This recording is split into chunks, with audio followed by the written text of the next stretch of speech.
we will see the difference between var, char and const in JavaScript. तो ये तीनों में डिफरेंस क्या है? सो पहला है स्कोप डिफरेंस। स्कोप डिफरेंस मतलब जैसे कि यहाँ पे एक फंक्शन डिफाइन है, ठीक है, फंक्शन का नाम है टेस्ट वेर, ठीक है। तो इस फंक्शन के अंदर हमारा यहाँ पे एक कंडीशन दिया हुआ, इफ़ ट्रू होगा तो उसके इनसाइड में जाएगा x=10।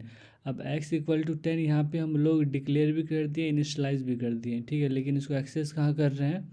इसके इस स्कोप के बाहर। ये रहा मेरा स्कोप, इफ़ ट्रू वाला, इसके बाहर कर रहे हैं। तो उसमें भी हमारा जो वैर है वो काम करता है। अगर इसको रन करा के देखेंगे तो यहाँ पे काम कर रहा है, ठीक है। चलिए अगर इसी के जगह हमारा लेट या कॉन्स्ट रहता तो वो काम नहीं करता, ठीक है।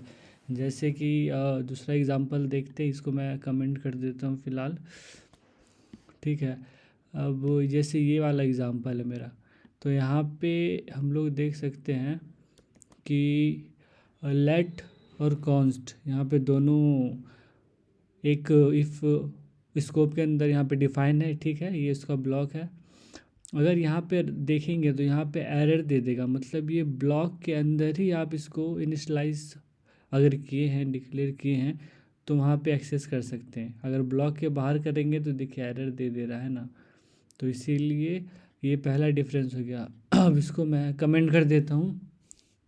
दूसरा आता है हम लोग का ये होस्टिंग बिहेवियर। होस्टिंग मतलब एक तरह से बोल सकते हैं कि मतलब पहले ही एक्सेस कर लेना विदाउट डिक्लेरेशन और इनिशियलाइजेशन के, ठीक है। जैसे कि देखिए यहाँ पे मेरा console.log जावास्क्रिप्ट में प्रिंट के लिए यूज़ होता है। क्या प्रिंट करना है? ए प्रिंट करना है, ठीक है। और यहाँ पे वेयर है, यहाँ पे इनिशलाइज कब हो रहा है? इनिशलाइज और डिक्लेयर आपका सेकेंड लाइन में हो रहा है, लेकिन उससे पहले ये ही एक्सेस करना चाह रहा है। तो यहाँ पे क्या दिखाएगा? अनडिफाइंड दिखाएगा, ठीक है। एरर नहीं आएगा इसमें, क्योंकि वैर के लिए डिक्लेयर कर दिया जाता है बहुत पहले ही, ठीक है। जैसे इनिशियल होगा तो स्टार्टिंग में प्रोग्राम का वो डिक्लेयर कर दिया जाता। अगर वैर के जगह लेट और कॉन्स्ट होता तब वहाँ पे एरर आता। और लेकिन अब देखिए वैर के एक नीचे और एक कंसोल है, तो यहाँ पे तो आउटपुट 5 आएगा, लेकिन उसके ऊपर क्योंकि इस लाइन से पहले ही ऊपर उसको प्रिंट करना चाहा है, तो वहाँ पे अनडिफाइन आएगा। यहाँ पे देखते हैं रन करा के, इसका अनडिफाइन है, इसका 5 है, ठीक है।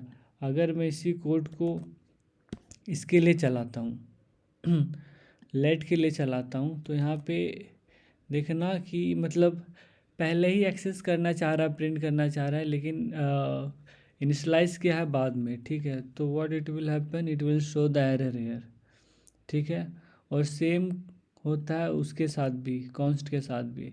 अगर कॉन्स्ट है यहाँ पे, ठीक है, अगर मैं उसको सबसे पहले एक्सेस करना चाहूँ बिना इनिशियलाइजेशन के, तो वहाँ पे एरर देगा, ठीक है। अब हमारा